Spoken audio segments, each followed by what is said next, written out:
A som na váhu, priatelia. Vonku máme slabý 1 stupeň. Voda je silná. Váh je trošku rozhodnený. Tak plávanie to dneska nebude. Bude to len kačičkovanie. Lebo pred tou vodou mám rešpekt. Ale ideme do nej. Máme dneska štedrý deň. Tak vám prajem krásne, šťastné, spokojné a požehnané sviatky. Ničím nerušené. Ako si spravíte, tak budete mať.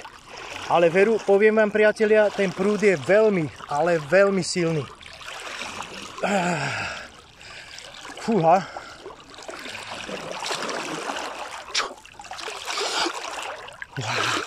Na parádu.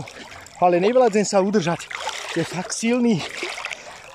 Tak to vidím na nejakých pár minút a potom sa vám ešte ozvem. Čaute.